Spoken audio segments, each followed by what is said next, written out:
हाँ, तो अब प्रश्नावली 1.2 करेंगे, जिसमें हमें पहले प्रश्न में अभाज्य गुणनखंड ज्ञात करने गुणनफल के रूप में लिखना है उनको। तो सबसे पहला सवाल है 140।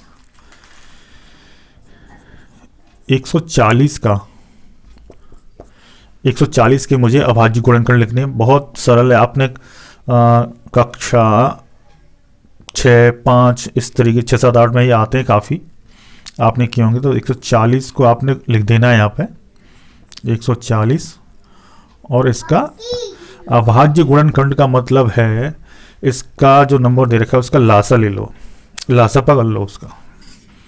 2 से दिया 70, फिर 2 से दिया 35। अब इसमें 200 से जाएगा नहीं, कितने से जाएगा? 5 से। 5 सत्ते 35। अब 7 से दे दो, तो 7 एकम 7। ये जो है 140 के, ये 140 के अभाज्य गुणनखंड है।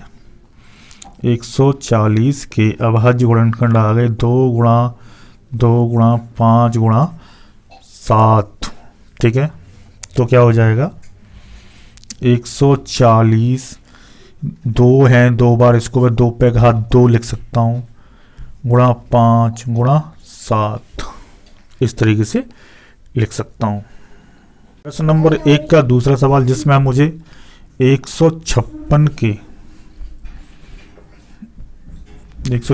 के अभाज्य गुणनखंड करने हैं। तो क्या होगा? कुछ नहीं करना, वही जो आपने 3 में पढ़ा है वही 4 में पढ़ा है वही। तो क्या 156 का लासा ले लो, लासापा ले लो। तो क्या हो जाएगा? 2 से दिया 78। अब कितने जाएगा? 2 से, तो कितना हो जाएगा? 2 तिया 6, 2 9 18। अब कैसे? 3 से 13 बार। अब काय से? 13 से। 13 से क्या हो गया? 1 हो गया। तो ये जो है ये 156 के अभाज्य गुणनखंड है। ये 156 के अभाज्य गुणनखंड है ये।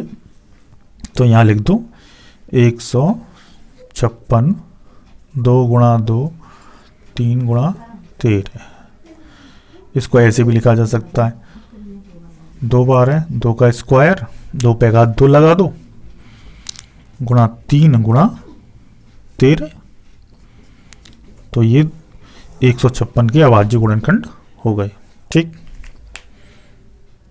तो प्रश्न नंबर 2 शुरू करने से पहले कुछ मैं आपको एक सूत्र बताऊंगा, जिसका कि लासा और मासा में यानी एचसीएफ और एलसीएम में बहुत यूज होगा। और वो सूत्र है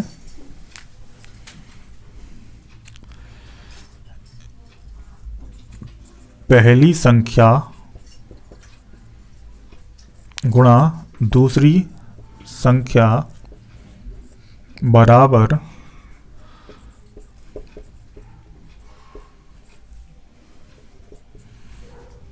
एचसीएफ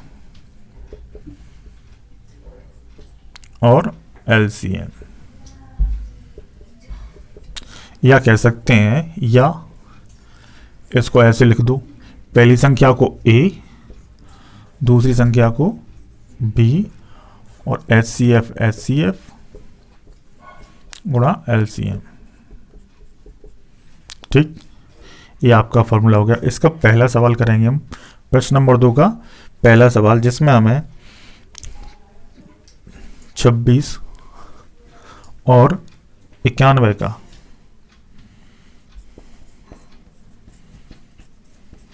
26 और 91 का हमें लासा और मासा दोनों निकालने हैं, और उनको जांच भी करना है, सत्यापित भी करना है उनको। तो देखिए,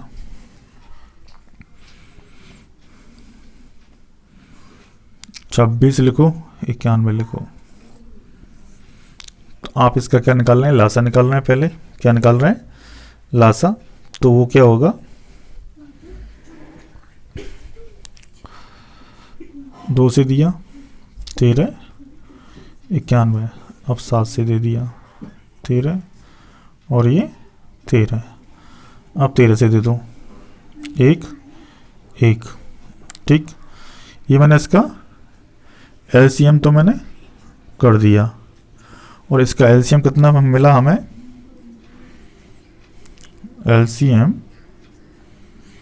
2 × 7 × 13 इक्वल टू 13 सत्ती 91 दूनी 182। इसका मुझे ये एलसीएम मिल गया। अब इसी का मुझे एचसीएफ निकालना है, तो 26 और 91 को अलग अलग सॉल्व कर लूँगा लासा के रूप में। तो 2 से दिया 13, 13 से दिया 1, बात खत्म। अब इसमें देंगे 7 से, तो ये हो जाएगा 13, फिर 13 से इसमें देंगे 1। इन दोनों से मैंने क्या निकाला है, एचसीएफ। तो मैंने इन दोनों को सॉल्व किया, दोनों के जो कॉमन यानी ओबेनिस्ट गुणनखंड आ रहा है वो 13 आ रहा है। तो एचसीएफ कितना हो जाएगा हमारा, 13। अब मुझे एलसीएम ये मिला और मुझे क्या मिला, एचसीएफ है। अब मुझे इस सूत्र से इसको सत्यापित करना है। ए मतलब पहली संख्या, बी मतलब दूसरी संख्या, एचसीएफ और एलसीएम यहाँ पर। तो ए × बी बराबर एचसीएफ इंटू एलसीएम। तो ए कितना दे रखा है, 26 × 91।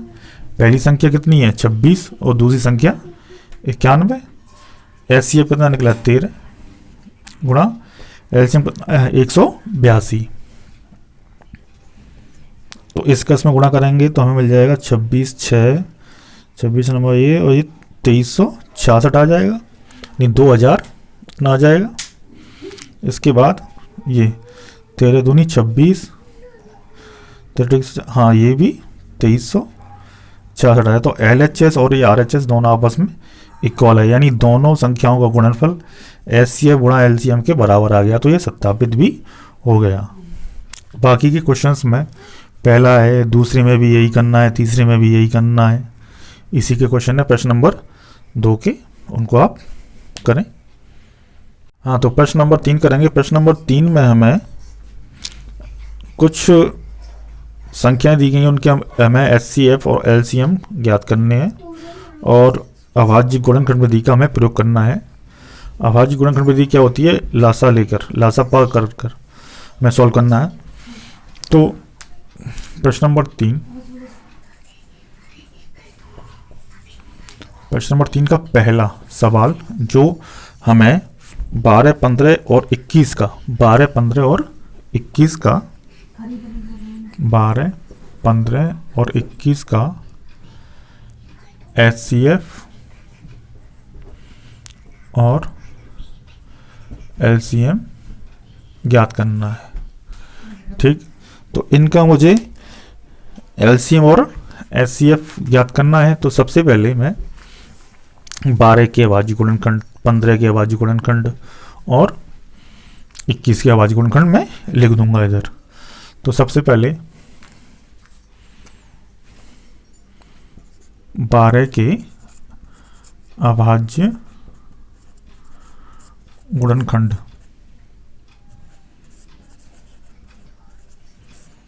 क्या हो जाएंगे, 2 दूनी 4 3 12, यानी 2 × 2 × 3। कैसे, 2 दूनी 4 3 12। ठीक है, अब 15 के अभाज्य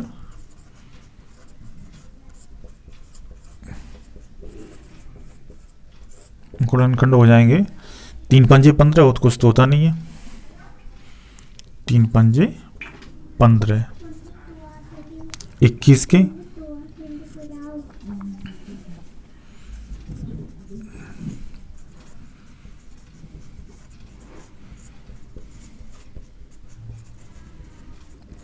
के अभाज्य गुणनखंड हो जाएंगे 3 7 21। अब मुझे 12 के अभाज्य गुणनखंड, 15 के अभाज्य गुणनखंड और 21 के अभाज्य गुणनखंड मेरे पास यहाँ लिखे हुए हैं। तो आप देख सकते हैं तीनों में जो कॉमन होगा वो क्या हो जाएगा, एचसीएफ हो जाएगा। इन तीनों के अभाज्य गुणनखंड में आप देखेंगे 12 के अभाज्य गुणनखंड है, 15 के अभाज्य गुणनखंड है।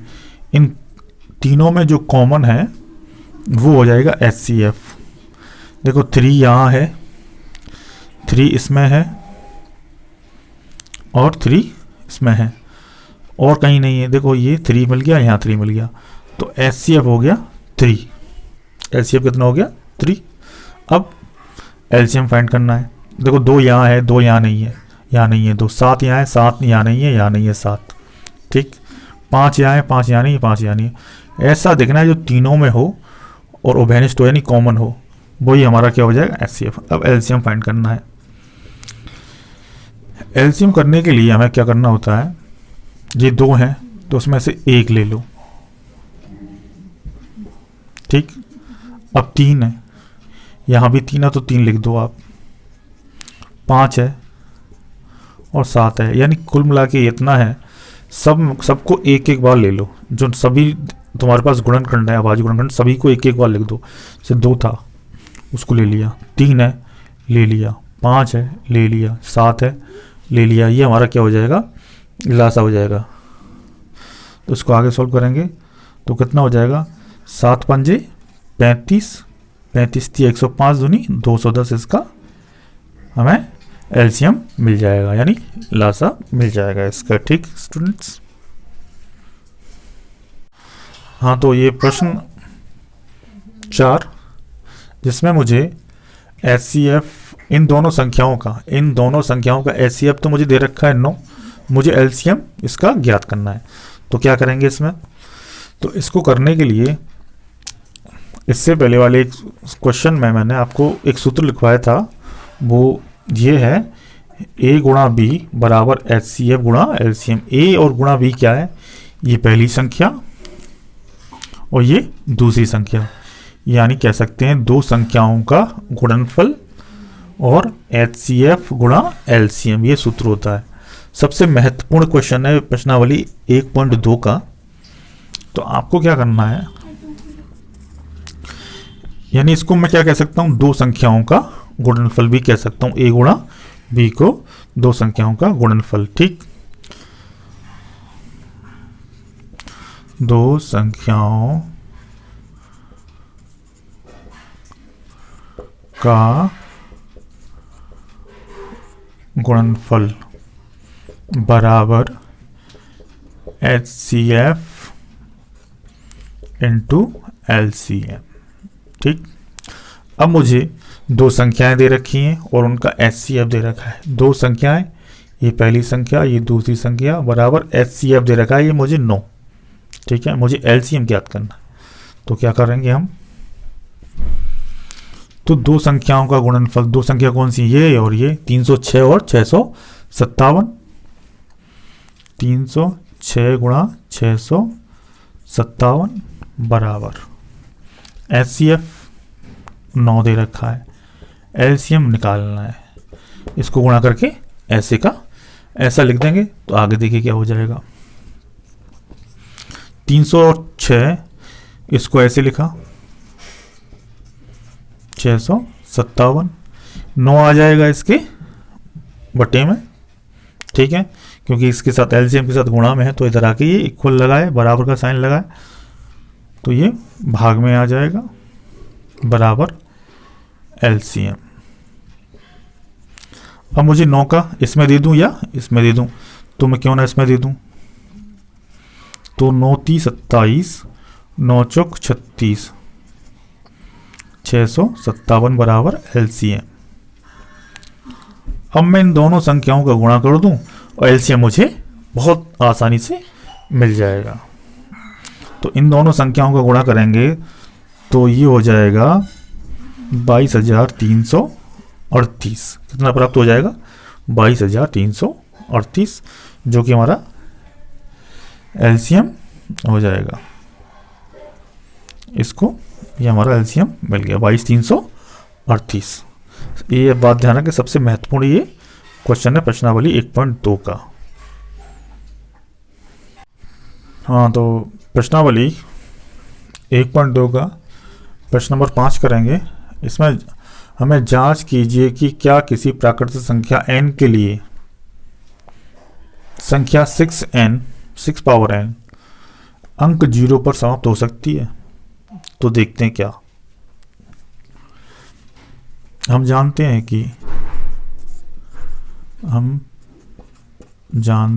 हैं कि संख्या 6 के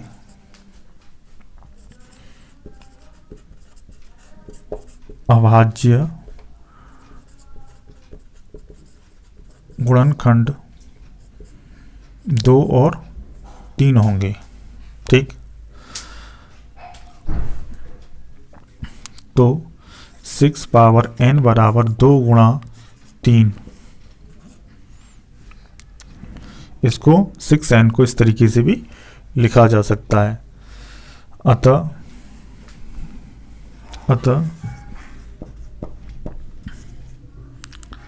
संख्या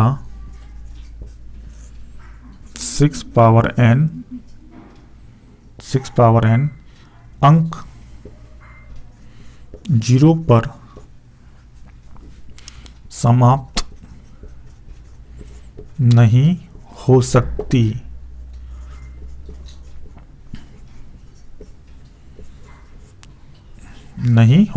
क्यों नहीं हो सकती? बात ये आती है।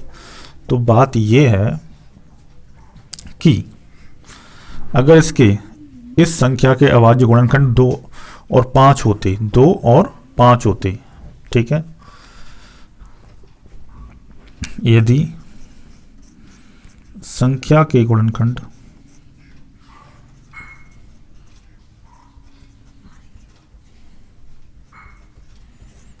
2, 5 होते तो संख्या 0 पर समाप्त होती।